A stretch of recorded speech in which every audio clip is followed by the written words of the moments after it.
Well, the issues of supply and demand, I mean, obviously there are some links to that. However, it's much more complex than that. That's a very simplistic way of looking at it. The market has to be, like, the affordability issues in Vancouver are mostly driven by land value, because land is extremely expensive here in Vancouver. And when they bring forward these policies that will result in large increases in density, it creates a lot of speculation and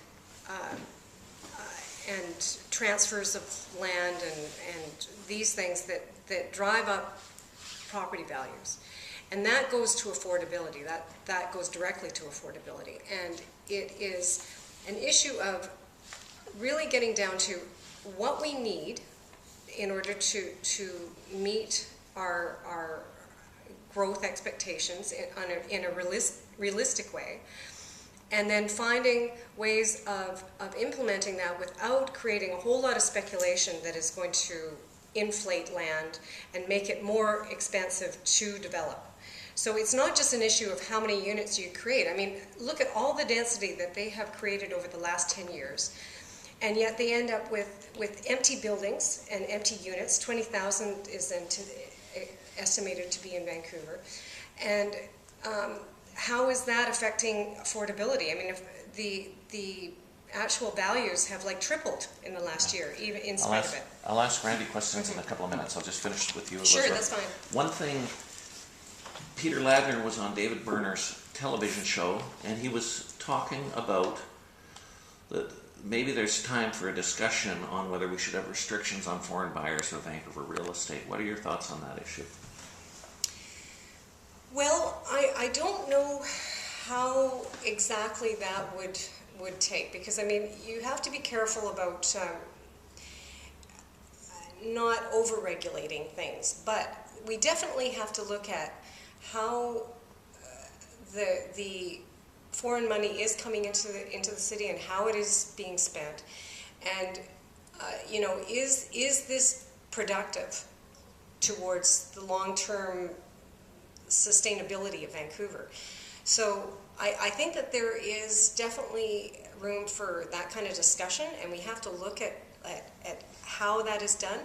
But what kind of mechanisms you would use, it needs careful thought, because at the same time you don't want to undermine investment, because investment is important, but it's the speculative type of investments which increase land values and treat our real estate as a commodity rather than for community.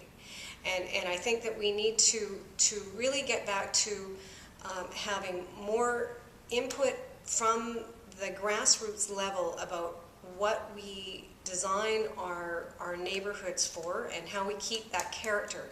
And I think that a lot of the foreign investment is being speculated on the basis that they assume that they can build anything they want anywhere.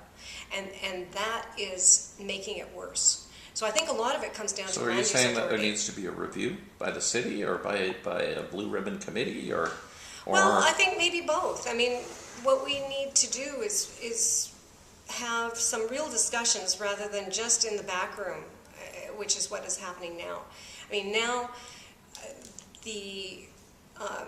you know, the city powers to be, they have discussions with their, you know, certain experts, being mostly developers or other people who have interest in the industry. Whereas that needs to be broadened and opened up. Not to say that they shouldn't be involved. They should. They have a part in that discussion, but they should be at the table. They shouldn't own the table.